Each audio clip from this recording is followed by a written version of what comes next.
Hey guys, welcome to another TRT Q&A with me, Pablo Brocado. And I've been very busy lately, but I just had to get this video out because a lot of people have been asking this question and it's a really good one. And I haven't done a video in a while, so I really need to get some content out there and squeeze this in.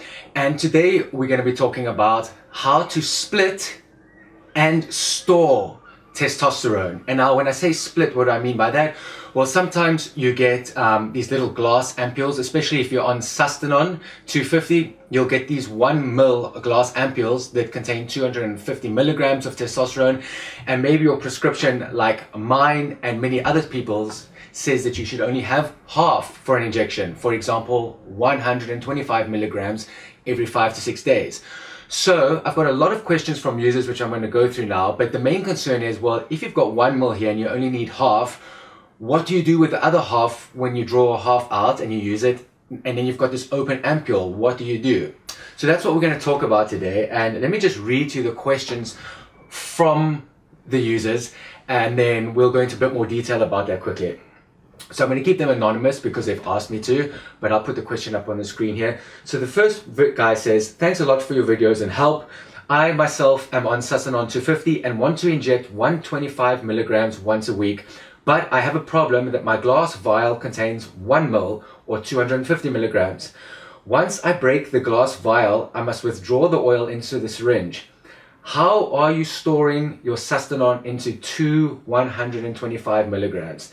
Since it comes in one vial, 1 ml or 250 milligrams, how do you store it? And what do you do to keep the other 125 milligrams left from the vial safe from bacteria and contamination? Okay, very good question. It's one I also had when I originally started. Some people, like we discussed in the beginning, let me read the second question also while we're at it. So the second guy asks, where do you keep testosterone when you go to a warm place? So I thought I'd cover both of those questions in this video today. So back to the original question, it can be confusing. You get a vial like this and now you want to do your testosterone injection, but you only need half, right? So what you're going to do in this scenario like this is you're going to fill 2 syringes, right? So I've only got 1 here, but you'd have 2. So what you would do is, like normal, you prepare your syringe and your needle, and then you would just simply draw half the testosterone out the ampule like you normally would. Okay, then you put it down, seal it again, put that down, get the other needle or syringe, open it up, draw the remaining testosterone out, and then you use that one to then do your testosterone or TRT shot, right? Now, so now that you've done the first shot, you've got 1 left that's sealed. So what do you do with that? You know, how do you store it? People are very worried about that, you know, because at least now it's out of here, but you need to know what to do with this. Well, it's simple. You just store it the same way that you would store this normally. You know, so you keep it like it is. You put it into a cool, dark place, you know, where it's away from sunlight, and you just leave it there until your next shot, right? It's the same as you would if this was closed and it wasn't open and you had it in the box. You would just keep the box in a cool place where it's dark and away from light. And then in 5, 6, 7 days time, when it's time for your next shot again, you just go take it out. If you want to, you can swap needles if you really want to be sanitary about it.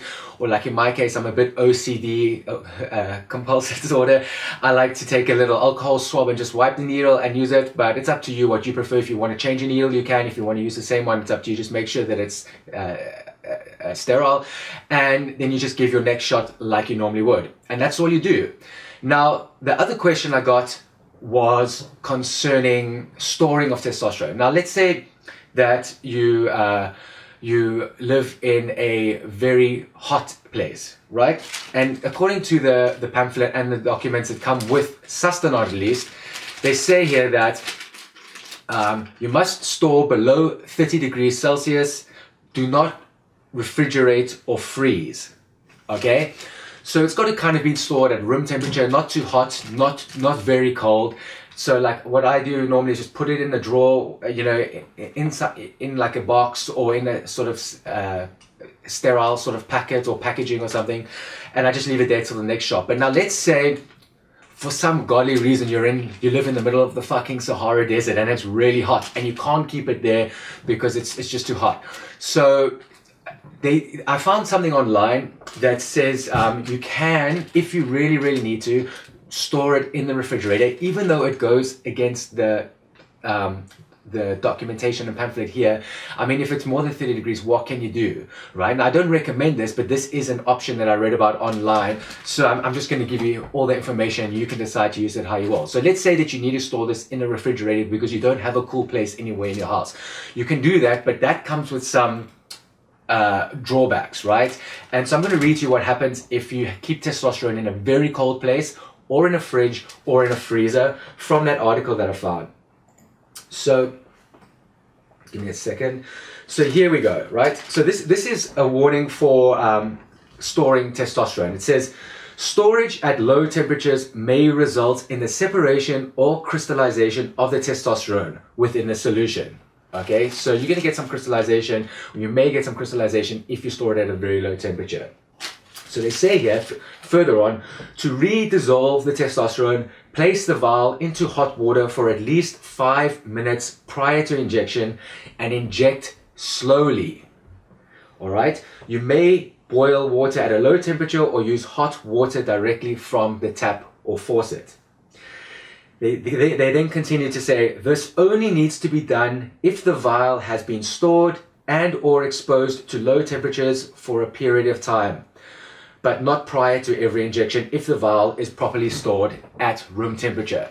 So like we said in the beginning, only if you've been storing your testosterone at very low temperatures in the refrigerator, something like that, do you then need to go through a process of reheating it up with hot water. But if it's been stored in a dark, cool place, you can just leave it there and use as you normally would. So that's all I really wanted to cover today. I think we covered everything. We covered splitting. Simple, you just take this, draw half into one syringe, draw the other half into another syringe, use the one at that time, store the other one till the later stage, and then you just use that one like you normally would, provided you've stored it in a cool, dark place.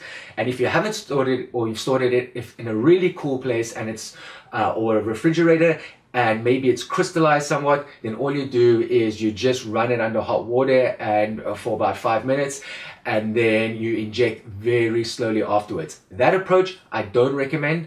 The best thing to do is to find a cool place outside of the refrigerator so that it doesn't crystallize. But I just wanted to give that option in case you don't have any other options, and you can use the information as you please. Well, thank you for watching, and I've got such a backlog of videos that I really want to get to, and I promise I'm getting to them whenever I get time. It's a crazy time of year at the moment, but 2017 will be getting through to all of the questions that you have sent me on YouTube, and a lot more frequently. So you can stay tuned for that.